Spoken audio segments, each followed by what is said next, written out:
I'm actually really excited about this topic. Back in 2012, I was on my way out of a very large organization. And we were running a process.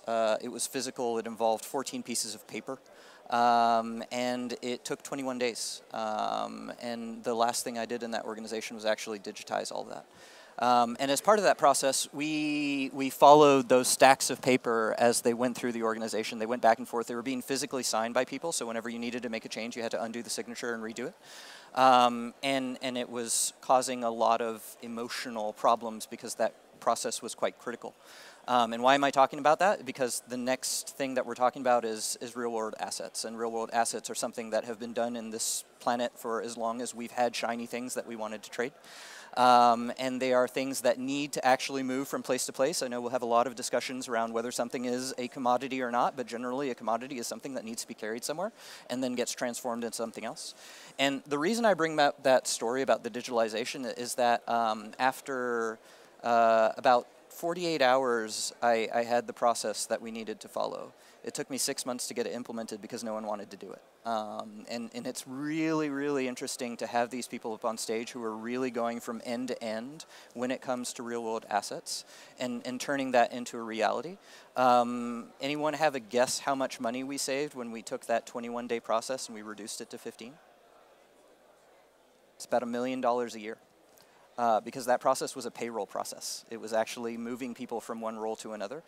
So we saved 6 days of salary on close to 1,000 people, and it really stacks up. It also gave us unprecedented visibility into how everything was going because we now had traceability into that process. And the funniest moment of it all was the CEO of the whole group who was looking at this and demanding why it was taking 21 days. I remember walking into the meeting and I had my stack of papers and this was all the measurements. I was a Lean Six Sigma practitioner at the time. And he said, okay, so whose fault in this? Who am I firing? And I said, sir, you're the problem. These pieces of paper are being gathered by your secretary, essentially. And because they don't want to waste your time, they're waiting until a certain amount of them stack up. And so you're only signing them once a week or once every 2 weeks. And every time you make a small correction on them, it has to go all the way back down the chain and get re-signed at each level. So long story short, we made it digital and we brought on all those stakeholders. I'm excited to bring in the next group. We have someone from the gold supply chain. It's not just someone who tokenizes things. It's someone who's actually been from the mining level and the sustaining level all the way up to digitalizing it and putting that certification in place. Y'all can come up on stage. This is going to be awesome.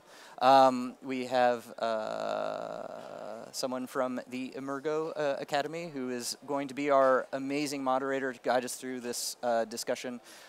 We have the CEO and founder of the Zilliqa chain that has recently announced a partnership with Cardano, by the way. It's not that often you see a layer 1 crossover, so that's something definitely to pay attention to. And we have 2 people operating in the world of finance, one in digital asset custody and one in investment in these projects. So really looking forward to this and hope you enjoyed it as much as I did. Not always fun to have a panel session right after lunch, but I hope this is worth it for all of you. We have a star-studded blockbuster lineup here. Most of the folks are from outside Cardano ecosystem, but building on Cardano. That shows what Cardano can offer, can feature, and the trust and credibility it brings to the ecosystem, right?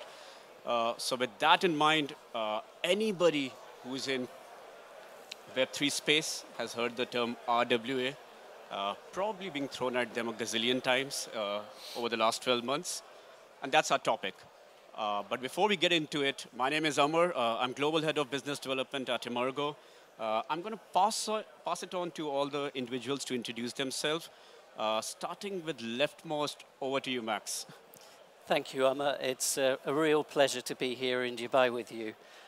My name's Max Cantiglia. I'm the CEO and founder of the Zilliqa group of companies. Our group consists of a layer 1 called Zilliqa, which is now 7 years old. We have a metaverse as a service business based here in Dubai, which is 2 years old, and a gaming studio, which is also 2 years old. This past year, what we've been doing is internally, we've been combining our ventures and externally partnering with industry heavyweights, including the Cardano ecosystem, to focus what we're doing on the world of luxury and entertainment. Hi, I'm Julian Sawyer, I'm the CEO of Zodia Custody. We're a global digital asset custody, a custodian provider backed by Standard Chartered Bank. Hi, Bandeep Rangar. I'm the CEO of Finekia. We're actually very aligned to the Cardano ecosystem. Amongst other things we're putting out this year and next year is a ETN, which is similar to an ETF, for those of you not familiar, in Europe, which will be the first ETN to deploy Cardano on the DeFi protocols and generate an above-market yield to create a disruptive model for ETNs. And we're looking at a RWA tokenization platform with a stablecoin offering actively on the Cardano chain and actively supported by, amongst others, EMURGO. Hi guys, I'm Chris Lane. I'm the director of a public company listed in Japan. It's a gold trading company, started in the 1960s actually, a traditional finance company. We just recently rebranded to become called Unbanked. We have a gold-backed token called Kinka. We're trying to open up new sales channels to help us buy and sell gold, because that's our core business. Well, there you have it. Thanks a lot, gentlemen. So we have Zodia, we have Zilliqa Group, we have Premfina, we have Unbanked and Kinka. We are talking about different assets which are getting tokenized real time. Gold, luxury goods, finance bonds, and most importantly, custody of it all, isn't it? So with that in mind, before we get into digitalization of assets, I want to ask about digital assets, which is crypto, right? How do you guys see crypto evolving in coming 2 years, 5 years in general, right? Because last 4, 5, 6 years, from the dawn of ICOs to metaverse to DeFi to NFTs to what have you, where does this go? Where do we start? So I'd like to start with you, Julian. What do you think about it? I think over the next 5 years, there's probably 3 main themes here. One is regulation. We're seeing that happening across the world. And I think that's super important. And while every regulator is doing things slightly differently, there is a lot of alignment. I keep the US out of that for a moment, but if you look at what's happening here, what's happening in APAC, what's happening in Europe, there is a greater alignment. So regulation is going to be key. The second one, I think, is around products and use cases. We talk a lot about crypto, we talk a lot about layer 1s, layer 2s, etc. We should be talking and will be talking much more around real use cases that help real people and real organizations, and I think that is super helpful. And then the third element is the institutional space. We're seeing more and more institutions coming in, making this mainstream, making this part of financial services, which is obviously where my heart is in terms of what the industry is doing at the moment. Thanks, Julian. Bandeep would like to hear your views as well. How does crypto evolve from here? Look, I kind of will echo the sentiment just made before, and I think the real test case for me is so we're all used to having bank apps, and we're also all used to having like Amazon apps. I kind of see the future where buying tokenized assets should be as easy as buying a bottle of water on Amazon through your banking app, right? When that's the litmus test for me of mass adoption. And it should be as easy for your mom to do it or your nephew to do it. It should span that generation gap. And buying it should be a click of a button, and they should know what they're buying. Are they buying a tokenized share note token off Tower Bridge in London and getting the toll that is generated from it? Or are they buying into an insurance-linked note that has insurance risks associated? We want the education curve to go up and the mass adoption curve to go up. It's all fine to create it institutionally, but unless you get the mass adoption, it does not get ubiquitous. To me, that 5 years down the line, that looks like a rosy picture. Got it. So just summarizing here, institutions coming in, everybody requiring custody. It should be as easy to buy as buying a bottle of water. Yeah. Basically, it's all about user experience rather than the back-end technology that we talk a lot about. That's my key takeaway from it. I want to be inclusive, so I want to quickly get views of Max and Chris as well. So first, Max, you, and then over to you, Chris. Same question. How do you see crypto evolving? I think very briefly, we're on the expansion curve right now, right? Last month, there were 220 million active wallets that interacted with the blockchain within that month.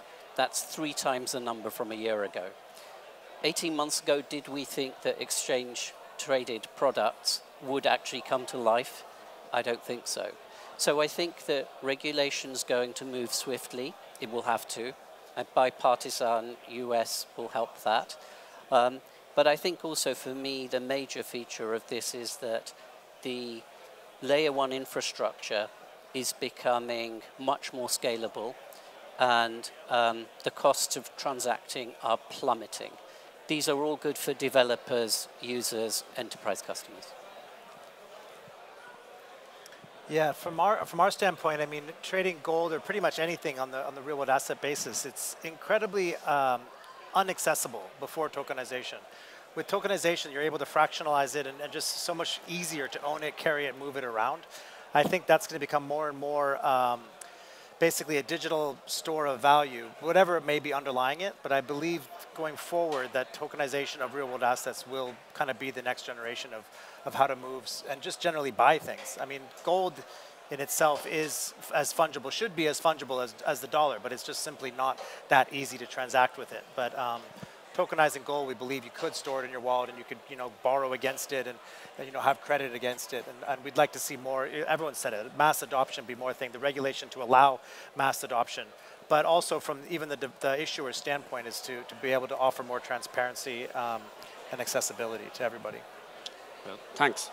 Since Chris opened the door and went straight to real-world assets, I'm going to take his lead and basically ask you folks. Let me start with Julian first. Why? Because as you tokenize real-world assets, you're tokenizing asset classes which have regulations around them, right? Mm-hmm. So we are talking about tokenized equities, commodities, fixed income markets, what have you, right? How do you see the future of custody evolving? Will you have different kind of infrastructure for different asset classes, different kind of NFT supports or digital asset support? What regulations will you be holding multiple licenses or one? Again, nobody has a crystal ball, but just your opinion, how it will evolve. I think in my mind, there's probably two different ways of addressing this. And if I just take a step back, normally when there's innovation in technology, it is the startups, it's the innovators, it's the entrepreneurs that change the legacy infrastructures that's out there and the legacy providers. I think with tokenization of real world assets, it's happening top down and bottom up. So there's a hell of a lot of innovation happening from small companies, entrepreneurs, and we've seen a lot today here as examples. But we're also seeing the big financial institutions coming together, working with regulators, working among their competitors on solutions. So things like Project Guardian in Asia is a very good example. And so this isn't going to be about a load of entrepreneurial opportunities. It will be some of the big banks will be doing it, the big banks with regulators, regulators with regulators are looking at this. So for us, it's about being in the middle of that, being able to support the entrepreneurial concepts and people and projects, as well as also ensuring that we are supporting the large financial services who are wanting to be in this market. So what does custody mean? I think we then separate those into two parts. We use the word tokenization. Actually, what we mean is the custody of tokenized assets. That's what we care about. The tokenization platforms that does the minting and burnings and does everything else, there's a lot of people who are doing that and they're very, very strong at that. So for me, it's about having a set of protocols that we are regulated. They're just digital assets. They're very similar to crypto as far as we're concerned against our technology platform. And regulation's got to keep up with it. And this is going to always be a problem if we are constantly having a debate about, is this a security, is this not a security? Can I do this in Dubai, but I can't do that in Singapore, etc.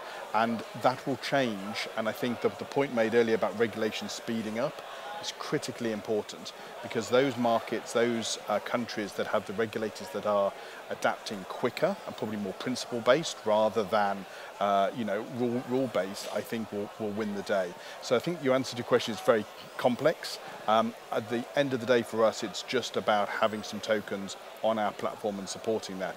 But that regulation overlay is going to be a real challenge. Thanks, Julian. And I really appreciate and acknowledge the complexity of the question that I asked, because in my mind, custody becomes a very foundation of a prime brokerage stack. People, don't only want you to custody assets, but there will be a OTC demand around it, liquidities around it, lending, borrowing demand, using it as a collateral and so on. it's a very complex stack. How do you do it against tokenized metaverse asset?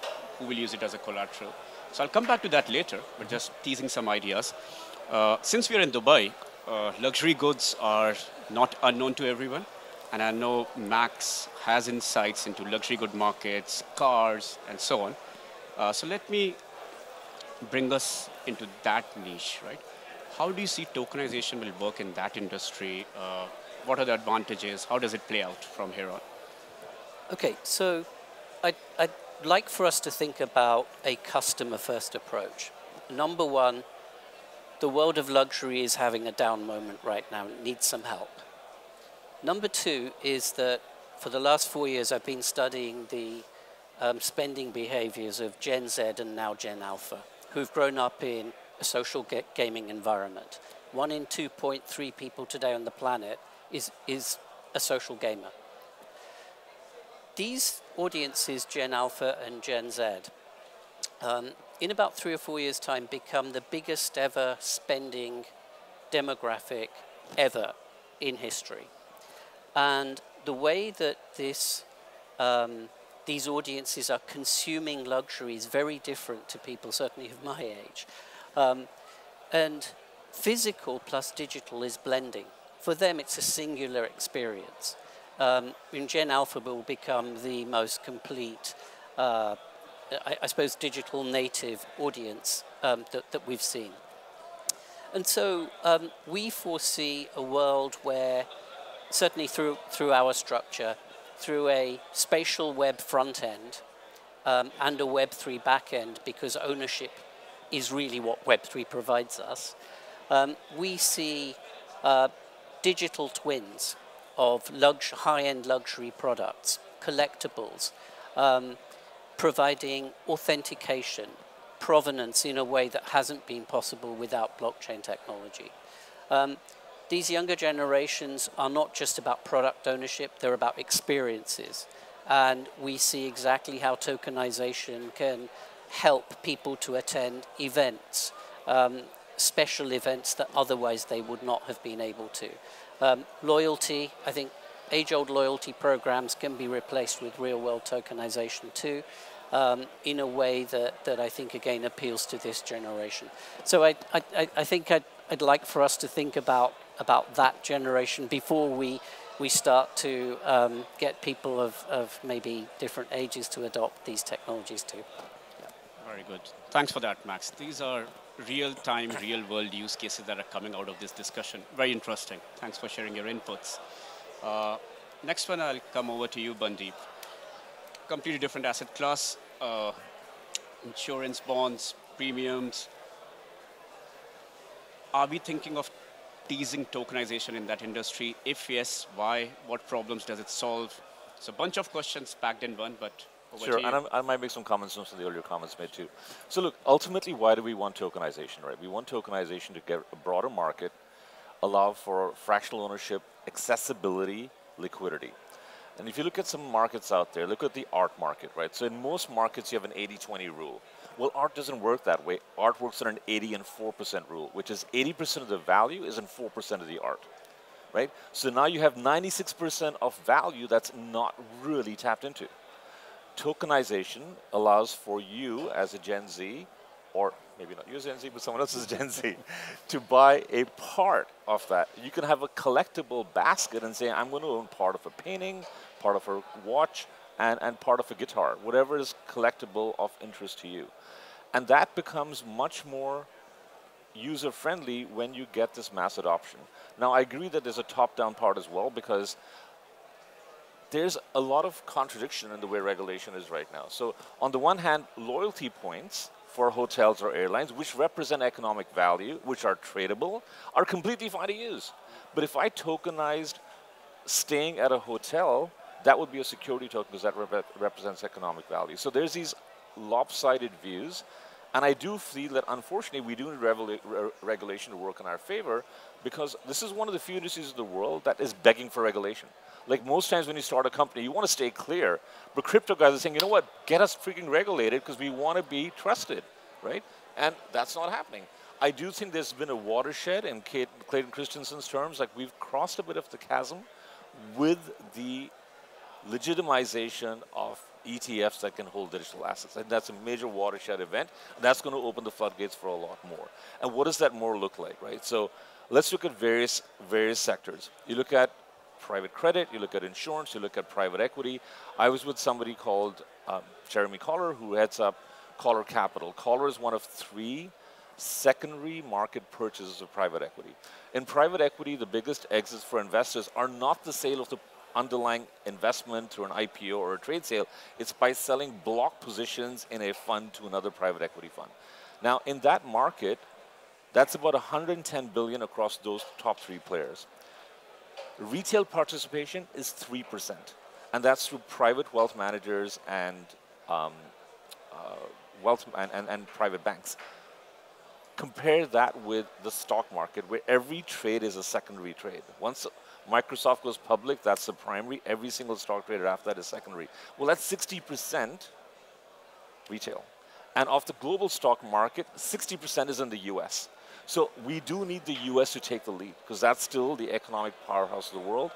And dovetailing the growth and adoption of RWAs is the adoption of stablecoins. You can't have RWAs without a stablecoin. Why? If I tokenize art, or if I tokenize, going back to insurance, insurance is one of the biggest illiquid, transparent, complex markets out there, because people, one, don't get it. It's fairly opaque, but it's also one of the most valuable assets. So when you look at RWAs, one of the theses behind that is that you want to be outside of the crypto volatility.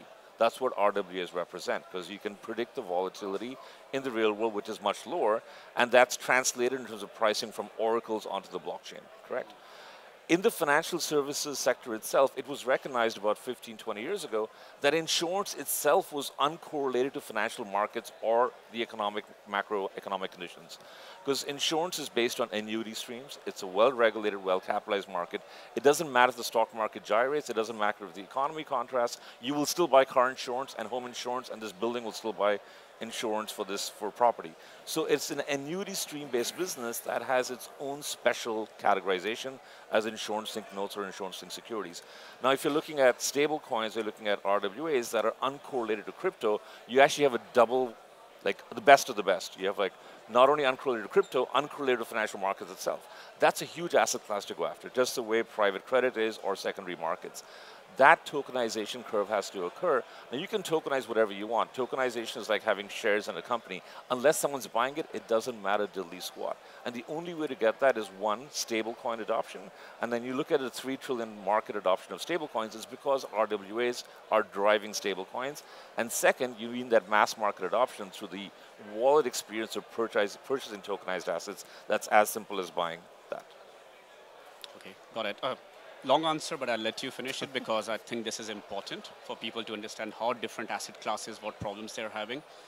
In my mind, I don't think everything needs a stable coin, or tokenization of everything needs a stable coin, but in my mind, stable coin is just an easier way to understand. I don't care what insurance is. I'll buy the stable coin, give me the yield, that's my participation, right? It's a conduit. You can tokenize an insurance or art or whatever, but how do you price it and how do you buy it? You can't buy it with a volatile currency. That's what I meant. Yeah, 100%. So very quickly, I'm mindful of time when I had the timer here. I'll give 1 minute and I'll cut short everyone there. Since this is Cardano Summit, how is your project working with Cardano or supporting Cardano? So I'll give about a minute each to everyone. Starting with you, Chris. Well, this was easy for us. We're a really old school, traditional kind of gold trading company, and no one's heard of us outside of Japan. Everyone knows us in Japan. However, we're not able to actually market or sell our coin directly to Japanese as a listed company until we're listed on the Japanese regulated exchange. But in the global ecosystem, nobody's really heard of Daiichi Commodities or Unbanked at all. So partnering with EMURGO. So EMURGO, we've signed a partnership agreement, and EMURGO is going to help us to bring our token from just one of another ERC20 gold token to be the biggest gold token in Cardano ecosystem.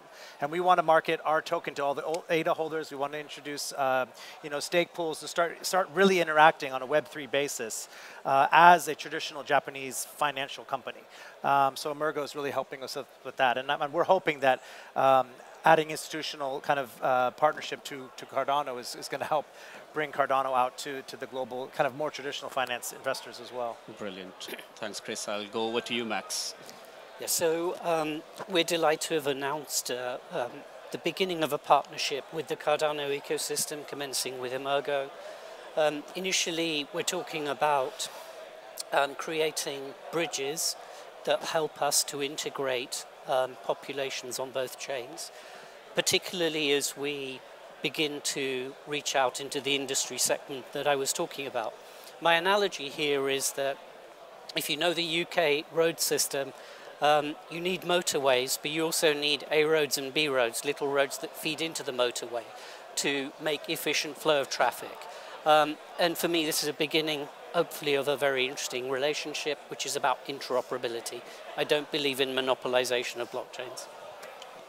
True words of wisdom, democratization, not monopolization. And I firmly believe that all roads lead to interoperability. So in future, you might have 100 blockchain, 100 infrastructure, but nobody's want to hold 100 wallets, 100 apps in their phone to manage 100 chains. So that's how it's going to play out. Everything will work with each other. Very nice. 1 minute, over to you, Julian. Yeah, so we list ADA and obviously some of the side chains like Midnight and do staking, and I think that's the basic hygiene level. I think the bit that we can add into this ecosystem is legitimacy from a financial services perspective. So we're owned by the banks use us, that gives us trust, because I think underpinning everything that we've said today is the word trust in terms of if you are going to tokenize real world assets, you need to make sure that you can custody them, that you can authenticate them again against the original asset, etc., etc. And so I think that's the next stage for what we're wanting to do, is that legitimizing this for a financial services market where they can trust the infrastructure that is there. Very good, very nice. Cool. So we're going to attack the insurance industry, this like very inert, very big, unutilized asset. And we're very happy and proud to say that both Nikhil and yourself are supporting us from EMURGO's perspective to tokenize insurance assets and offer them on the Cardano chain. We also have the blessings of Charles Hoskinson, who's supporting us with creating this protocol, and we're using your tokenization engine for that. So we're going to unlock a lot of value by literally going after this very complex and somewhat opaque asset class that's waiting to be tokenized. Brilliant. So just to summarize, interoperability being enabled with Zilliqa, tokenized gold of a publicly listed company coming on Cardano, tokenized insurance assets coming, and most importantly, financial support, not financial support, support for financial institute in terms of custody for Cardano native assets coming in near future as well in a regulated manner. A lot of big things happening. I know we're running a short on time. That's my duty. Sorry for chasing on that. But I'm still keen to ask a few more questions, right? So we talked about how crypto evolves, but I want to go a little bit more deeper. How does RWA evolve from here? We have all heard of tokenizing equities or, let's say, real estate, gold, what have you, right? 5 years from now, what else is getting tokenized? How does it look like? Probably 30, 40 seconds to each participant. Starting with you, Bandeep, this time around. Well, I think there's, again, a lot of assets that are waiting to be tokenized that are not. So we know all these like untapped, can you have fractional ownership of solar panels and tokenize that? I do think you'll find synthetic products coming around, so you'll have tokenization of tokens themselves, like almost like ETF industry started that way, like the synthetic products. So I do think there'll be financially engineered products around tokenized on the future value of tokens that are then brought back to a net present value, and you can create some kind of synthetic derivative around that. I think it's going to get very sophisticated very quickly, and you spread the risk from the asset. Very interesting. Chris? Yeah, the synthetic asset is really what we're talking about here. Is, I just think it's going to be a lot more liquid. Trading anything in the real world it requires brokers and storage. And everything becomes a lot more effective when you have one person that takes custody of all the assets, and yet people are out there trading a much more liquid thing. And then once you get into the different DeFi pools, I mean, that'd be huge. Once the average Joe can go in there and start derivative trading on the back of gold or silver, granite, or whatever it might be, every commodity is fair game, I think, for tokenization, as long as you trust that custodian of the physical asset and the general market, the democracy of the market. I like that. So real-world assets, but also on DeFi, and DeFi has to evolve to support these regulated assets. Very interesting thought process. Over to you, Max. Yeah, so I would agree with what's already been said, whether it's about financial products or luxury products. I think that regulation has to become a little bit more favorable. And I think liquidity provision is everything in this space. But I think that for the luxury world, the aspects of authenticity and provenance, which really do create a huge fake market in luxury, high-end luxury goods today, can be overcome by RWA. But I think in order for all of this to happen, blockchain technologies need to become really easy to work with and easy to use for users. Very good. And Julian? Agree with the panel. I think when you talk about regulation, I think some of us are thinking about ensuring about securities and things like that. But if we're having this accessibility that Chris has mentioned, what about consumer protection? If they can suddenly get access to a whole range of products and services they don't understand and are not qualified and trained and informed and educated, then that is a challenge. So we need to think about regulation as a whole. I think if you look at the exam question of when is tokenization going to start, well, it's already started. You know, stablecoin is a tokenization of fiat. So I think we need to move away from when is it and find real use cases that we don't actually talk about RWA and tokenization. It's just like, we've managed to do this. It is either cheaper, quicker, better, more authentic, whatever the right thing, but solving real world problems. And I think that is going to be important. When we can get out of our bubble, our crypto bubble, and start talking to real people and solving real people's problems will be the real end state for all of us. I think just one quick comment there. I think AI is going to play a big role. Yes. And I think if you look at provenance, so is this a real Drake song or a fake Drake song? You can't tell when you listen to it, not at all. But if you have the ability to create that provenance in the blockchain, you can then distinguish what's real and what's not. And you may choose to have a market for both. But I do think that there's going to be a real powerful role for AI and actually almost like a check and balance between AI and blockchain. Yeah, I totally agree. Actually, when I was about to summarize right now, you kind of stole words from Sorry, my mouth. I'm reading your mind. AI was something which was in my mind. Actually, just a teaser, tokenizing human equity, sweat equity, all that stuff. That will also come into play. Because all you're doing is, so how human life works is people take student loan to study, then they get a job, they pay off loans. What if instead of that debt, people are selling equity in themselves or whatnot, sure. Right? Again, imagination is the limit. I know time is up, but I still want to give 20 seconds to everyone to say final message. 20 seconds starting with Max. Any final messages? Whether you're a developer, a business, or an entrepreneur, experiment. Don't point fingers until you understand why this technology is so very powerful. Julian? The future is bright, and embrace it, but solve real-world problems. Bandeep? The investment opportunities are now before you get to mass adoption. By the time it gets normalized, you've lost that arbitrage between the present state and the future state. Chris? Yeah, I think really we're just getting going, and the more conversations you have about any of the topics, it's just the more you learn. It's an education that we need to spread across everything. When I first started this, you didn't know anything about it, and then now, after multiple conversations over multiple years, you just start understanding and make it deep-rooted, kind of get everybody crypto native to make it easier going forward. Brilliant. So just moderating this panel gave me a lot of insights. Ladies and gentlemen, give a big round of applause. Max from Zilliqa, Julian from Zodia, Bandeep from Premfina, Chris from Unbanked Inca. Thank you very much. All of them flew in just for this panel.